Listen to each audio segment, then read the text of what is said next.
She pushed my hand off her shoulder like I'd put a wet towel on her. No look, no smile. Just a flat, don't, while she wiped the counter that didn't need wiping. What's wrong, Laura? Nothing. That the official report or the lazy answer? She set the sponge down. I'm fine. You're colder than the fridge. Then grab a sweater. There it was. No storm, no tears. Just the quiet switch people throw when they're done pretending. If I'd known where it was headed, I'd have stopped trying that morning and saved us both a month of theater. I filled a mug, tasted coffee that suddenly had no point, and tried one more time. Did I miss something? Work, family, me. You always make it about you. I asked about 3 things. One of them was you. Mike, I don't want to do this now. Then when? She turned, opened a cabinet for a glass she didn't need, and kept her back to me like it was a rule. Got it, I said. We'll circle back tonight. We won't. We will, or we'll change the program. Her eyes flicked over, bored. What program? Us. She shrugged. Do what you want. I did. After work, I came in with groceries and a plan. I set the bag down, pulled out salmon, 2 lemons, asparagus. Dinner, I told her. And a talk. She scrolled her phone on the couch. I ate at the office. At 4:30? Happy hour. Since when do you do happy hour on a Tuesday? Since when is it your business who I have nachos with? Since we share a roof. Relax. I put the food away, looked at the back of her head. I booked Saturday at the lake. I figured fresh air helps people talk. I'm busy. Doing what? Pilates retreat. Funny, I didn't see it on the calendar. I just decided. She tossed back, still not looking. Then cancel. This one's important. You can go, she said, standing up and walking past me to the hallway. Take Nate or one of your shop friends. Laura, stop. She didn't. Bedroom door shut. The message was clean. No negotiation, no curiosity, no effort. 10 years together, and I was a stranger cutting in line. I stood in the kitchen a minute, then pulled the big calendar off the fridge and set it on the table. I drew a line through the couple stuff with a Sharpie. Date night. Canceled. Sunday brunch with her sister. Canceled. The charity 5K we'd pretended to train for. Canceled. I wrote separate plans until further notice across the top and pinned it back. When she came for water, she glanced at it and smirked. Dramatic. Clear, I said. We talk at 8. If you're not up for that, I'll move to the guest room and we'll run this like roommates. You threatening me with silence? Bull. I'm stating terms. I don't accept your terms. You don't have to. You just live with them. She walked away again. I watched my own hand set a spare blanket on the guest bed that night and slept like a man who finally turned off a flickering light. At the shop the next day, Nate leaned on my workbench while I scraped a gasket. He's been my friend since forever, the guy who says the thing without a bow. You look like old bread, he said. Thanks. She freeze you out or what? She switched to airplane mode. You ask what's up? Got the standard nothing with a side of you're dramatic. He chewed on a toothpick. You gonna sit in it or change something? I changed something. Roommate protocol. Separate plans. 8 o'clock talk window. And if she no-shows? Then the window closes. Jenna from the office ducked in with invoices. You two done with men's group? Almost, I said. Good. Your paperwork's late, she told me, but softer than usual. You okay? I'm adjusting. Translation, trouble at home. Translation, rules at home, I answered. She nodded like someone who'd seen things. Don't bleed for a stone, Mike. Good advice. When I got home, Laura's phone lay face down on the counter, locked with a new code. Late dinner. Short answers. At 8, I sat at the table. At 8:05, she was in the bath. At 8:20, music started in the bedroom. I cleaned the kitchen, put on my boots, and went to the gym. Next morning, I set a new bank card on the counter with a sticky note. Household expenses. Use this for groceries and utilities. I'll handle the mortgage. Below it, I wrote 2 bullet points. No shared discretionary spending. No assumption of availability. She read it, then read my face. Wow. It's cheaper than resentment. You really think you're in charge. I'm in charge of myself, I said. And my time. And my money. She laughed, but there was a stiff edge to it. Is this what you learned at the shop? With Nate and his toothpick? This is what I learned being a person. Okay, person, she said. Enjoy your boundaries. I will. Her sister's birthday was that weekend. We arrived late. I parked in the street instead of the driveway because I wasn't staying for the 4-hour roast. Inside, her sister Tasha pushed a plate at me. Eat. You look thin. I weigh the same, Tasha. Men never notice, she said, rolling her eyes. Laura chimed in from across the island without looking up. He notices himself just fine. Laura, I cut in, calm.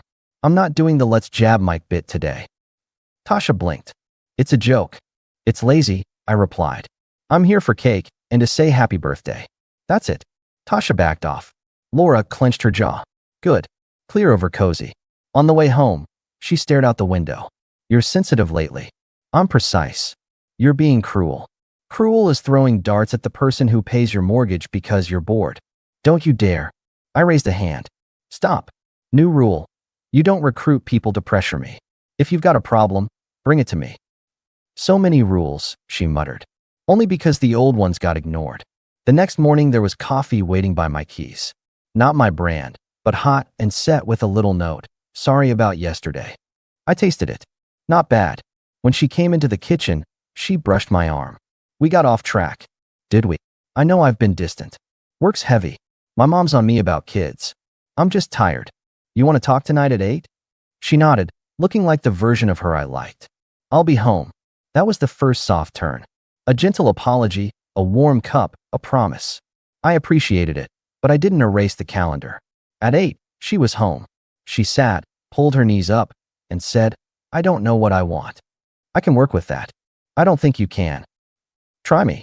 I need space. You've got a guest room, I told her. That's not what I meant. You want me not to exist in my own house. I want you not to push. I've stopped pushing, I said. Now I'm moving. Where? Into my own life. She stared, then looked away. I'm going to bed. Good night. The week after, she did late yoga twice and a happy hour that ended past 10. I didn't ask who with.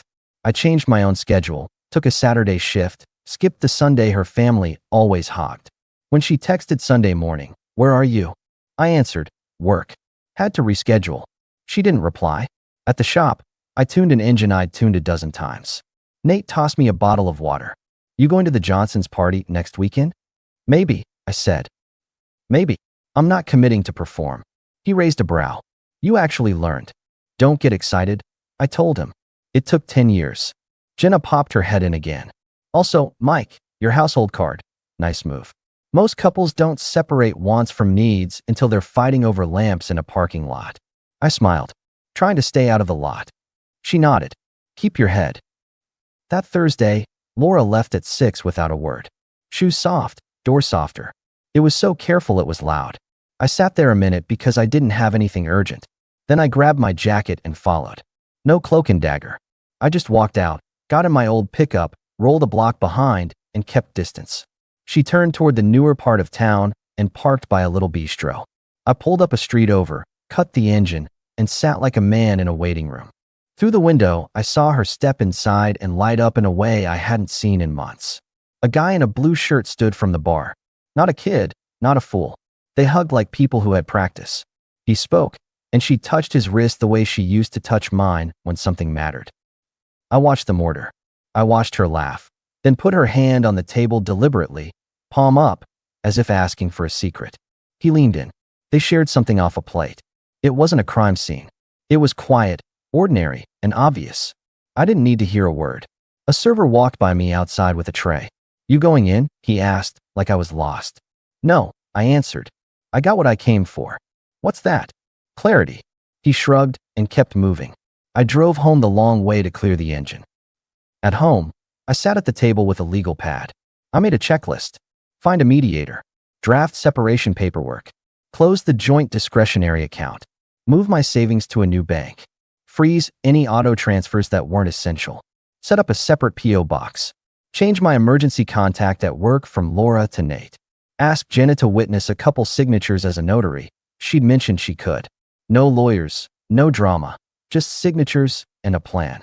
I wasn't out to win. I was out to be done. I called Nate. You home?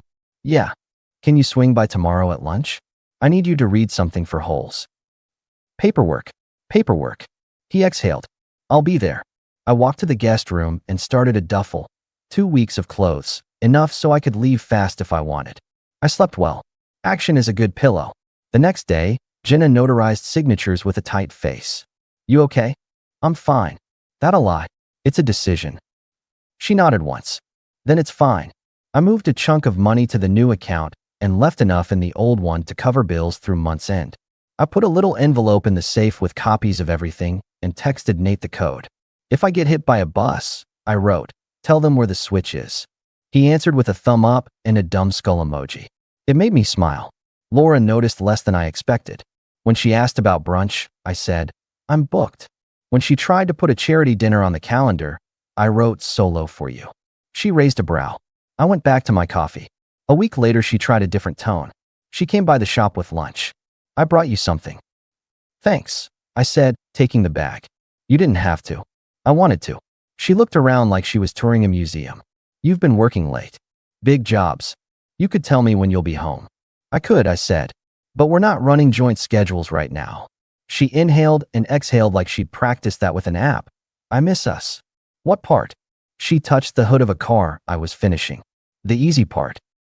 It wasn't easy. You just didn't notice the work. That's not fair. It's honest. She tried to smile. We should go somewhere this weekend. I found a cabin, last-minute deal. Separate cars? I asked. She blinked. Why? I leave when I want. That's not how couples. We're not acting like a couple. We're acting like two adults sharing a house while we figure it out. That's so cold. It's clean. She stood up straighter. You know the Johnson's party is Saturday. I know. We need to go. I'll stop by, I told her. 1 hour. Separate rides. That's ridiculous. It's 1 hour, I said. You'll be fine. She shouldered her bag. You're pushing me away. You moved yourself, I replied. That night, I cooked. She came to the kitchen and leaned on the counter. I'm sorry about earlier, she said. I've been off. I noticed. I don't want to fight. I'm not fighting. We could try starting over. Tomorrow's still tomorrow, I answered. But the rules stay. She nodded too fast, like it was easier to agree now and rewrite later. Second soft turn. Over the top interest. A sudden plan. It would have been sweet 2 months earlier. Now it read like stage makeup in daylight. Saturday afternoon. She got ready like a candidate. Hair sprayed, perfume heavy, dress that said, look what you're missing, with an exclamation point. I put on a clean shirt and boots because I was leaving after an hour and going by the shop. At the Johnsons, there were strings of lights, trays of finger food, Johnny music. Mark slapped my shoulder. You made it. For a bit, I told him. Laura peeled off to hug Tasha and the other wives. The tribe that loves to diagnose husbands with a glass in hand. I said hi to Mark's dad, a gruff kind of man who respects quiet. How you doing, son? Steady, I said. Good enough, he replied. A guy named Corey started talking shop with me. Heard you tuned that old V8. Thing purrs. It runs, I said. Purring is for cats. He laughed. Fair. Across the patio, I saw Laura watching me. She flashed that public smile like a billboard. She came over and looped her arm through mine. Everyone's asking about us. Everyone needs a hobby. She looked past me to the little half circle of people around Mark's grill. Her mouth tightened. Come say hi to Tasha's friends, she said a little too brightly. No thanks, I answered. I'm good here. What is your problem? She hissed, still smiling. No problem, I said. Just not playing. She squeezed my arm hard. Don't make me look like an idiot. You did that part. Her lips thinned. She turned and went straight to the cluster by the grill. I saw the tilt of her head, the way the group leaned in. Tasha's eyes flicked to me. A couple people laughed the nervous laugh people use when they don't know if they're on camera. My hour was almost up. I was about to leave when I heard Laura, louder now, playful enough to pass, sharp enough to cut. He's even afraid to hug me, she said. Like I'm made of glass. The circle smiled. It wasn't deadly. It was small and cheap, like a parking ticket. But I'd paid enough. I walked over calm. Afraid? I said. No. Disgusted. It stunned the circle into silence. Mark's grill hissed. A saxophone on the speakers squeaked like it needed oil. Laura blinked. Excuse me. I didn't raise my voice. I didn't rush. You want honesty in front of your audience? Here. I stopped touching you the week you started going on yoga nights with a new password and the smile you reserve for strangers. I watched you walk out careful like a cat burglar. I followed once. I saw you at that little bistro on Maple, Thursday at 7, red sweater, blue shirt opposite you. You touched his wrist the way you used to touch mine. You laughed. You stayed long. I went home and made decisions. I don't hug strangers. I don't share cups. I don't perform. Someone coughed into a plastic cup. Tasha stared at the ground. Mark set down his tongs. Laura swallowed. You're insane. I'm careful, I said. You're inconsistent. That's not what that was. She tried. Too fast. It doesn't matter, I replied. Because what matters is respect, and we're at 0. Mike, let's go talk. No, I cut in. You wanted to play in front of people. You got a response in front of people. Everyone here knows me. They know I don't make scenes. If I'm making one, it's because the show's over. Mark started to say something. I lifted a hand. Sorry for the sideshow, I told the group. Eat your food. Have a good night. I walked past Laura. She reached for my sleeve, missed, took a step back like the floor tilted. Then she ran inside, head down, a blur of hair and bad perfume. The patio froze, that kind of freeze where nobody wants to be the first to move. Nate wasn't there, but if he had been, he'd have nodded once. I put my cup in the trash, shook Mark's hand, and left. At home the lights were dark. I clicked on the lamp and waited. 10 minutes later the front door opened hard. She bolted down the hall, opened the closet, yanked the carry-on from the shelf. The zipper sang. She didn't look at me. She didn't have to. We both knew the script. I stood, walked to the safe, took out the manila envelope. Signed, dated, copies on copies. I came to the bedroom door.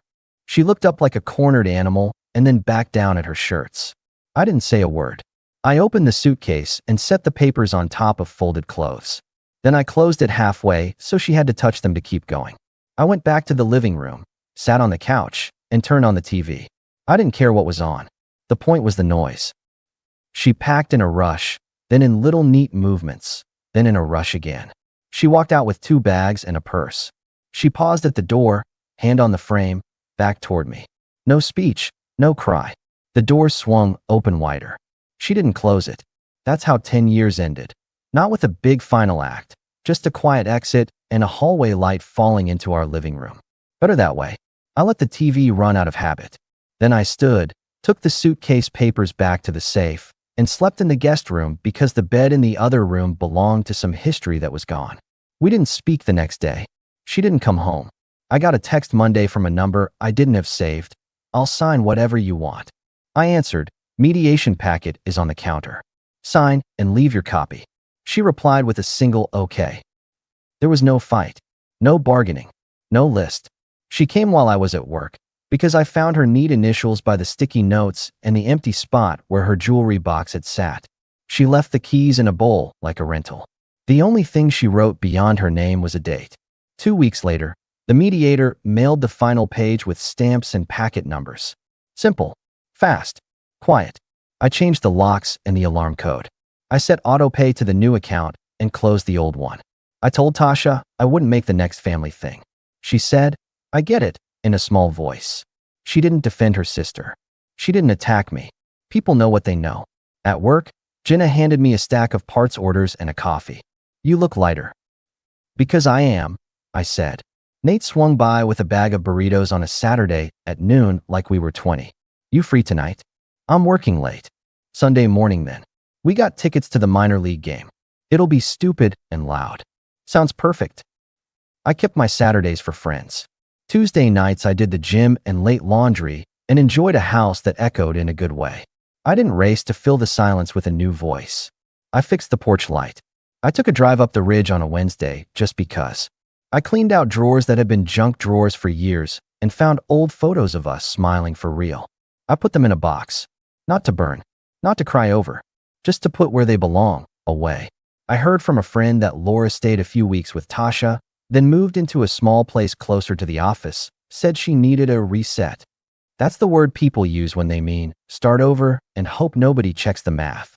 I didn't look her up. I didn't ask for news. The only update I got was a text from a number that looked new. I'll swing by Saturday for the last of my stuff. I wrote back, it's in the garage, boxed and labeled. She came while I was out.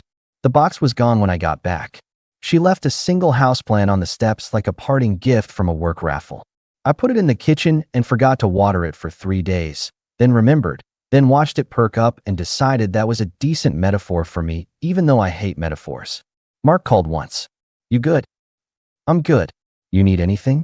I've got what I need. Come by sometime, he said. The grill misses your silence. Soon. The one person I didn't hear from was Laura. Not a call. Not a message. The last words between us were on a patio with a grill hissing in the background. She'd said, "He's even afraid to hug me," trying to get a laugh. I gave the last sentence the situation deserved. That was enough. People expect an explosion. A showdown in court. Speeches. They expect men like me to either beg or destroy.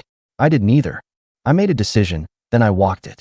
I didn't publish anything on the internet, didn't drink my way through it, didn't audition for sympathy. I did the grown-up thing nobody claps for.